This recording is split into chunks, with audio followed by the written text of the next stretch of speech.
이런 말이 있습니다. 나무나 풀과 같은 식물은 땅에 속하기 때문에 뿌리를 땅에 받고, 뛰어다니는 움직이는 동물들은 사람에게 속하기 때문에 머리를 옆으로 향하고, 사람은 하나님께 속하기 때문에 머리를 위로 향한다 하는 그런 말입니다. 또 옛날 많은 교부들 중에는 사람의 육적 자체가 하나님의 형상이라고까지 단언한 분들도 있습니다.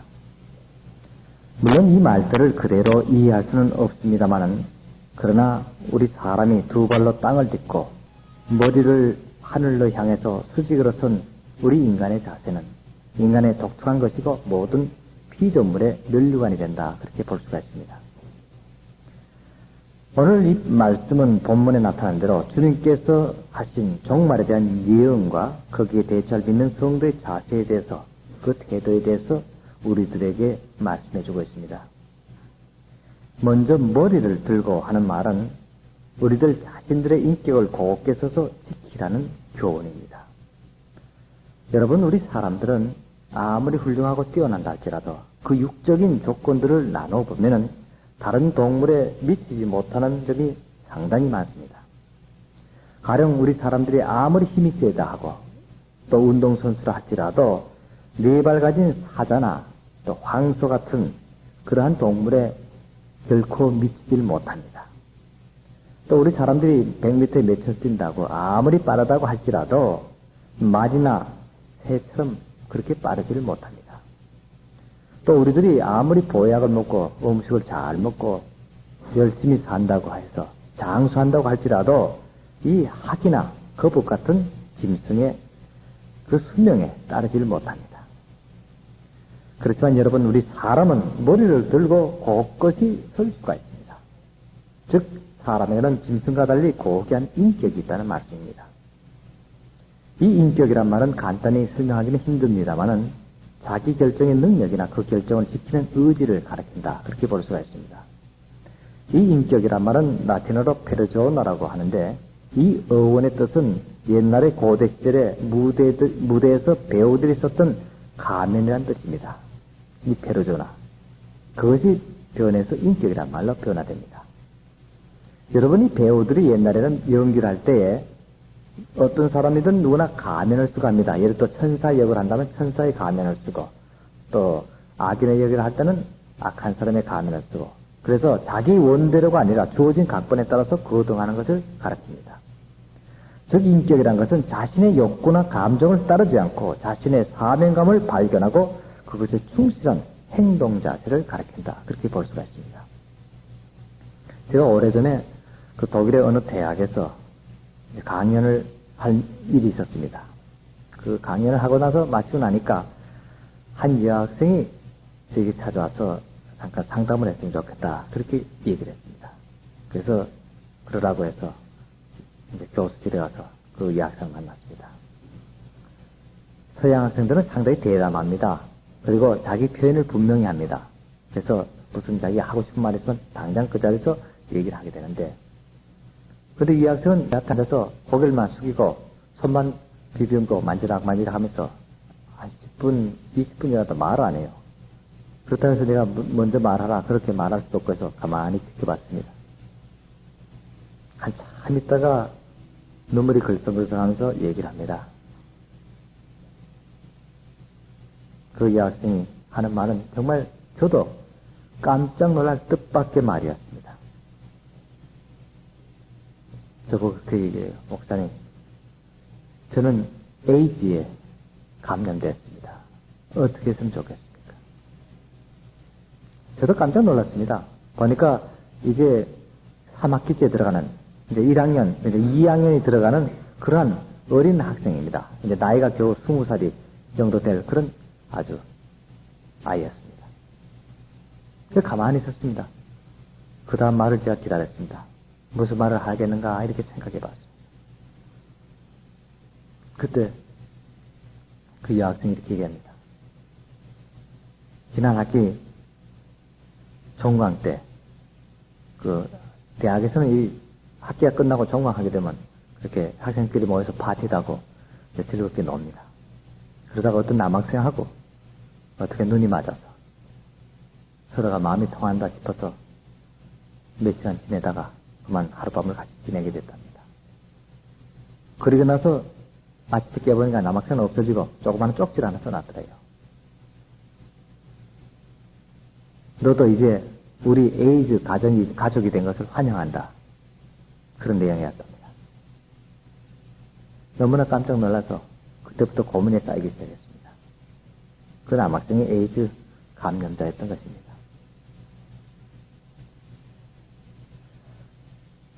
그 여학생은 좋은 가정에서 자라난 학생이었습니다. 어머니가 의사였고 아버지는 교수였습니다. 부모가 다 사회적으로 인격적으로 훌륭하다고 하는 그런 사람입니다. 또 형제도 있고 아무 부족함이 없는 그런 가정이었습니다. 그런데 이제는 엄청난 자기가 혼자서 얘기할 수 없는, 부모에게도 얘기할 수 없는 그러한 고민과 고통에 빠지게 되었다는 사실입니다. 여러분, 우리가 인생을 살아가는데도 때로는 아무것도 아닌 듯 하지만 엄청난 유혹에 빠질 때가 많고, 잠깐 실수 같지만 그것이 일생을 좌우하는 놀라운, 정말 돌이킬 수 없는 큰 허물이 되는 수도 있다는 사실을 아셔야 됩니다. 여러분, 이와 같이 우리가 사방에서 정말 공격의 시험을 받게 될 때, 온갖 유혹과 공격의 시험을 받게 될 때, 정결하고 깨끗한 생활을 보낸 자만이 곧게 서서 주님을 바라볼 수 있다는 사실을 아셔야 됩니다. 여러분, 우리는 우리들의 일상생활에서 주님께서 주신 인격을 잘 지켜서 곳곳이 서서 머리를 들고 살면서 주님께서 재림하시는 종국의 기쁨과 순수하고 정결함으로 주님을 맞이해야 되지 않겠습니까? 이제 우리는 여러분 조용히 지난 날을 한번 생각해 봅시다. 과연 우리가 지난 날이 그것이 20년이건 30년이건 40년이건 50년이건 70년이건 간에 과연 우리 지난 날을 돌이켜 보면서 이제 주님께서 우리를 맞이하러 오실 때 머리를 곳곳이 들고 주님을 영접할 수 있는가 하는 말씀입니다. 과연 기쁨과 정결함으로 주님을 맞이할 수 있는가 하는 말씀입니다. 두 번째로 우리가 생각할 수 있는 것은 일어나라 하는 말씀입니다. 이것은 어떤 행동의 결단을 촉진하는 말씀입니다. 이 앉아있다는 것은 세상에 동화되어서 거기에 몰두해서 여념이 없는 자세를 뜻합니다. 그러나 일어나는 것은 재림하시는 주님을 맞이하기 위해서 결단을 취하는 태도를 뜻합니다. 누가복음 15장에 보면은 이 탕자가 아버지를 떠나서 객지에서 줄이고 헐벗고 고생고생 하다가 깨닫고 일어나서 아버지께로 돌아오는 그런 기록이 있습니다. 만일 그때 이 탕자가 타락한 그 자리에서 그대로 주저앉아서 자신의 신세나 한탄하고 과거의 잘못이나 후회하고 있었다면 이 탕자는 영영이 회복하지 못하고 타락한 그 자리에서 망하고 말았을 겁니다. 그러나 그가 그 와중에서도 툭툭 자리를 털고 일어나서 아버지에게 향해 왔기 때문에 다시금 용서받고 새로운 사람이 되었다는 사실입니다. 조금 전에 인격이라는 것은 자기 결정의 능력이나 그렇게 제가 말씀했습니다만 사람은 자신의 결정이 그릇된 방향으로 가면은 악인이 되어 망하게 되고 바른 길로 가게 되면 선인이 되고 축복을 받게 된다는 사실입니다. 또 다른 방향으로 결단을 한다 해도 때를 얻지 못하면 효과를 거두지를 못합니다. 여러분, 아무리 좋은 결단도 그 때가 있는 법입니다. 그 때를 놓치게 되면 그것이 결코 좋은 결단이 되지 못한다는 사실입니다. 여러분, 철강서에서 보면 이 철을 만들 때 계속 때립니다.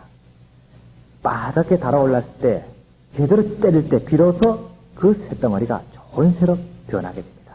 이와 같이 결단도 놓치지 않고 그때 해야 된다는 말씀입니다. 그리고 궁극적으로는 주님께서 재림할 때 일어서서 주님을 맞이하는 결단이 필요하고 일상생활에서도 우리가 매일매일 사는 생활에서도 정말 선을 위해서 결정할 때는 일어서서 속히 결단하는 말씀입니다. 지금 내가 정말 믿음의 생활을 해야 되겠다. 지금 내가 사랑의 역사를 해야 되겠다.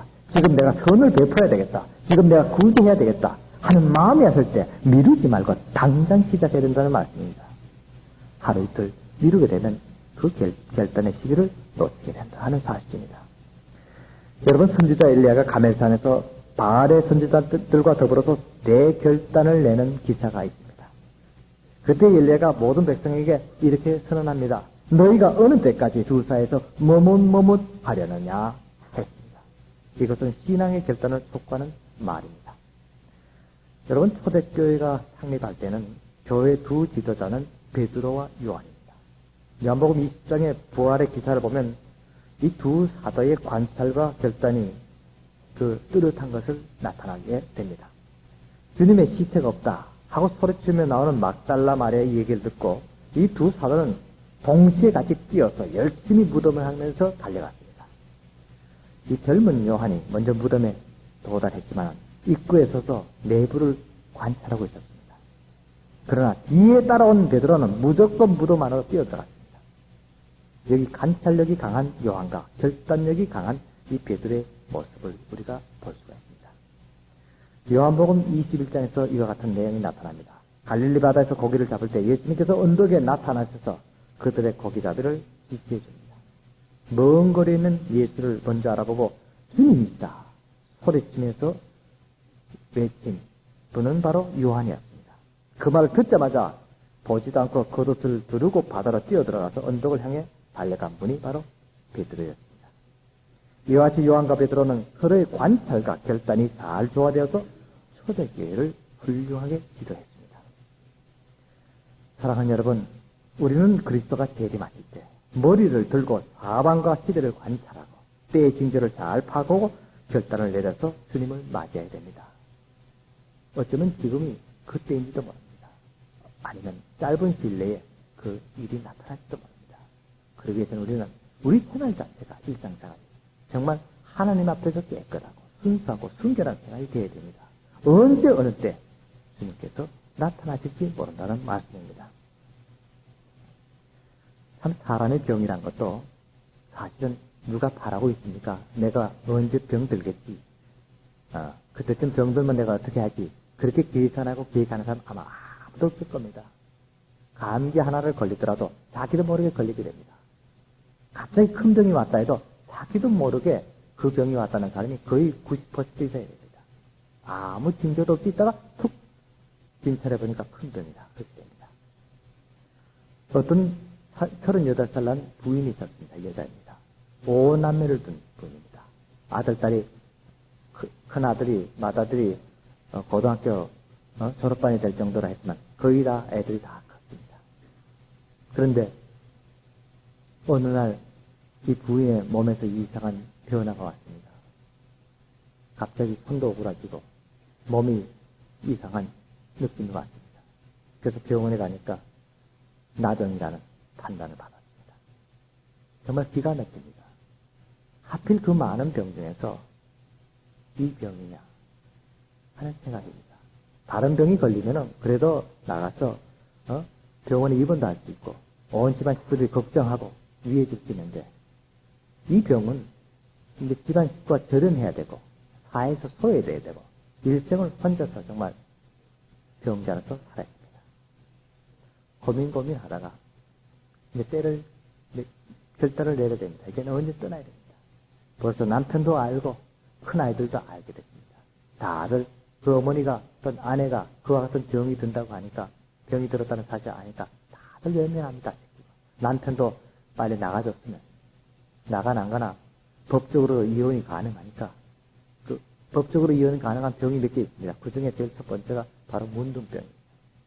아무 이유 없이도 이혼이 될 수가 있습니다. 그러니까 어떻게든 나가야 됩니다. 네 머리가 큰 네 아이들은 빨리 우리 어머니 없어지지 않나 보고 있습니다. 고민하다가 이제 마지막 밤을 보내야 된다. 내일 새벽에는 떠나야 됩니다. 제일 막내 아들이 6살 난 막내 아들이 있었는데 그 아들이 형들 눈치도 이상하고 아버지 눈치도 이상해서 어머니 눈치만 보고 있었습니다. 그래서 그날 밤에 자면서 내가 내일 좀 멀리 떠나서 오래 있다 올 것이다. 내가 몸이 좀 아파서 요양을 해야 되니까 너를 나가 못 볼 테니까 너 아빠 말 듣고 형님 말 듣고 잘 지내야 된다. 그랬습니다. 그때 이 6살 먹은 아이가 나도 엄마 따라가면 되지 않느냐고. 난 아직 학교도 안 가니까 엄마 따라가서 엄마 다 안 할 때까지 옆에서 지켜주고 보고 있을 테니까 엄마 따라갈게. 그게 너무 멀어서 갈 수 없다. 그래도 난 갈 수 있다고. 내가 아직 학교 안 가니까 나는 가도 된다. 누나나 형들은 다 학교 가니까 엄마 따라 못 가지만 나는 꼭 엄마 따라 갈게. 그래도 이제 말리고 있으니까 그 아이가 잣대 실로 자기 팔에다 실을 메고 엄마 다리에다 실을 메고는 그렇게 삽니다. 새벽에 일찍 간다니까 일어날 때 자기도 깨서 따라야 된다. 그 아들이 그렇게 자는 모습을 보고 그 어머니가 새벽에 일어나서 그 실을 끊고는 걸어 나왔습니다. 아무도 따라와서 배웅하고 또 안심하는 사람이 없습니다. 막 골목을 돌아서는데 자던 애가 벌떡 일어나서는 그 엄마를 찾아옵니다. 엉엉 울면서 찾아 나옵니다. 몰래 골목길에 숨어서 봤습니다. 두리번두리면서 엄마 소리치면서 합니다. 엄마 나도 가서 엄마 병 구안해 줄게. 엄마 옆에 서서 엄마가 병 잘 낫게 기도할게 하면서 소리치면서 온 골목을 뒤지며 헤매는 것을 보면서 눈물을 흘리면서 그 부인이 떠나게 됩니다. 그것이 그 부인에게 있어서는, 그 어머니에게 있어서는 마지막 자기 사랑한 아들의 모습이 됩니다. 사랑하는 여러분, 세상은 이런 비참한 이별도 있습니다. 이별이란 것은 다시 한 번 더 만날 수 있는 기회를 준다 하는 옛날 서양 속담도 있습니다만 이런 이별은 다시는 만날 수 없는 그런 이별이 됩니다. 여러분, 이와 같이 우리가 이 세상을 살아가는 데 있어서는 우리가 아무리 원해도 되지 않는 일들이 너무 많습니다. 그럴 때 우리가 어떻게 해야 되겠습니까? 정말 우리가 과연 하나님 앞에 섰을 때 우리가 이 세상에서 제대로 살아내지 못한다. 정말 깨끗하고 정결한 생각을 하지 못했다면 하나님을 다시 볼 수 없는, 주님을 다시 생각할 수 없는 그런 기회도 온다는 사실을 아셔야 됩니다. 이제 마지막으로 생각하는 것은 머리를 들라 하신 이 말씀은 하나님을 바라보며 앙모하라는 말입니다. 하나님이 주신 인격을 지키고 시대를 관찰해서 결단을 내리는 것이 중요합니다만은 그것으로 다 되는 것은 아닙니다. 최후의 결정은 하나님을 앙모하는 데 있다는 말씀입니다. 즉 일을 다하고 주님의 구원하심을 대망하는 것입니다. 우리는 우리들의 개인적인 체험에서나 인간 역사를 통한 세상사에는 성공한 일이 오히려 실패로 끝나고 실패가 성공으로 전화위복하는 경우들이 얼마든지 있습니다. 여러분, 왜 그렇습니까? 일을 다하고 하나님을 앙모하며 의지하며 주님의 구원을 기다리는 것이 가장 중요하기 때문입니다. 마태복음 24장에 보면 주님께서 재림하실 때 농부가 밭에 있었지만 하나는 데려감을 당하고 하나는 버려둠을 당하고 두 여인이 매를 갈고 있을 때 하나는 데려감을 당하고 하나는 버려둠을 당한다고 그렇게 했습니다. 외적으로 볼 때는 이 두 사람은 똑같은 모습입니다. 그런데 결과는 구원과 멸망이란 엄청난 심판을 받았다는 사실입니다. 여러분, 그 차이점이 무엇인지 압니까? 같이 들에서 집에서 매를 갈고 있었지만 데려감을 당한 편은 마음의 머리를 들고 주님을 항상 앙모하고 있었기 때문입니다. 내가 무슨 일을 하든지 내가 맡은 일을 열심히 하면서 또 내가 가정일을 하면서도 항상 주님 오실 날을 기다리면서 정결한 마음을 갖고 정결한 모습으로 늘 주님을 앙모했기 때문입니다. 여러분, 문둥병이 가장 큰 병이라고 하지만 또 큰 병이 하나 있습니다. 간질병이라는 겁니다. 그런데 하나만 걸려도 참 비참한데 이 둘을 다 가진 사람이 있습니다. 그러니 이 사람은 살이 썩어가는 동시에 지나가다가 그냥 자기도 모르게 발작이 돼서 쓰러지니까 어깨 다치고 팔 다치고 그냥 머리 깨지고 뭐 형편없어야 됩니다. 한 번에 이분이 불을 지피다가 그 불 아궁이에 그냥 발작이 일어나서 그냥 얼굴이 팍 쓰러지는 바람에 온 얼굴이 가뜩이나 찌그러진 그 얼굴이 불에까지 다 타버렸어요. 그 모습이 하도 흉측해서 제가 그 문을 붙들고 손을 잡고 참 이거 너무하지 않느냐. 아이고, 그런 소리 하지 마세요. 저는 원망치 않습니다. 이까지 썩어 없어질 육신, 뭐 그렇게 중요합니까? 발작해서 넘어져서 불에 타서 좀 찌그러지든 문두병에 걸려서 썩어서 없어지든 이거 조금 있으면 다 썩어 없어질 건데 그렇게 중요하지 않습니다. 제가 원하는 것은 잠시만이라도 하늘 날아가는 그 소망을 잊어버릴까? 발작하는 순간에 정신이 없으니까 그걸 잊을까? 그것이 걱정입니다. 그렇게 고백하는 것을 들었습니다. 여러분들은 어떻습니까? 여러분들이 살아가는 동안에 때때로 썩어 없어질 것을 더 중요히 여기고 정말 꼭 지켜야 될 하늘나라의 소망은 잊어버리는 그런 실수할 때가 있습니까? 여러분, 우리 일생도 한번 돌이켜봅시다. 우리들이 일상생활하면서 여러 가지 실수하고 비참한 서로 반목해서 범죄하는 수가 얼마나 많습니까? 그러나 여러분, 마지막 때가 왔다고 느낄 때는 즉 주의 재림이나 우리의 생명의 최후가 왔다고 느낄 그때 숙연히 일어서서 머리를 들고 주님을 바라보면서 하늘나라를 앙모해야 된다는 말씀입니다. 주님의 거룩하고 신 구원의 손길이 우리 자신을 그 손길 앞에 우리 자신을 맡기는 생활이 되어야 됩니다. 여러분, 우리가 일상생활 하면서도 아무리 욕심 부리더라도 이것은 꼭 알아야 되는 것은 두 가지입니다. 하나는 우리는 분명히 이 세상을 떠나야 됩니다. 다시 말해 우리 생명은 끝나는 때가 반드시 옵니다. 영원히 살지 못합니다. 이 땅에서는 반드시 죽을 날이 꼭 정해져 있습니다. 두 번째는 주님께서 재림하시는 날이 반드시 온다는 사실입니다. 이 두 가지는 변하지 않는 진리입니다. 과연 그런 때가 우리가 왔을 때 우리가 하나님 앞에 머리를 들고 곳곳이 서서 정결한 모습으로 주님을 맞이할 수 있겠습니까? 그러려면 우리에게 지금 이 순간이 준비의 시간입니다. 지금 이 순간부터라도 우리가 마음문을 열고 욕심을 버리고 묵은 죄를 다 끄집어내서 회개 자박하면서 주여 지금이라도 조사하니 언제든지 오십시오. 저희들이 머리 들고 주님을 기쁘게 맞이하겠습니다 하는 고백을 하게 될 때 지금까지 내려주신 주님의 은혜와 축복이 앞으로도 영원히 지속될 줄 믿습니다. 기도하시겠습니다. 거룩하신 아버지 하나님, 저희들이 일상생활 살면서도 그 많은 축복을 받고도 그 많은 은혜를 받고도 서로 반복하며 실수하는 때가 얼마나 많습니까? 매일매일 기도하며 회개한다고 하면서도 매일 똑같은 죄를 질 때가 얼마나 많습니까?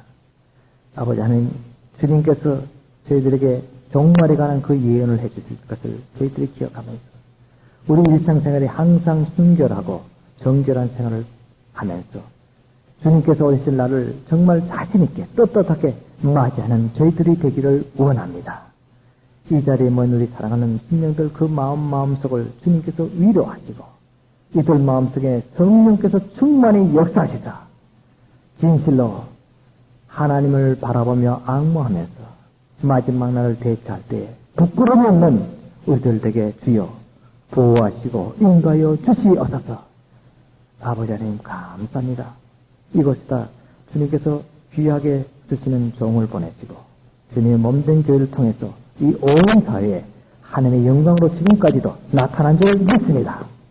앞으로도 온 교회가 합심하며 정결한 생활을 통해서 자신의 곳곳한 인격을 통해서 주님의 복음을 전하며 하나님 나라를 앙모할 때에 성령 충만하고 은혜 충만한 교회로 주님께서 역사하실 줄 믿습니다. 예수님 이름으로 기도합니다. 아멘.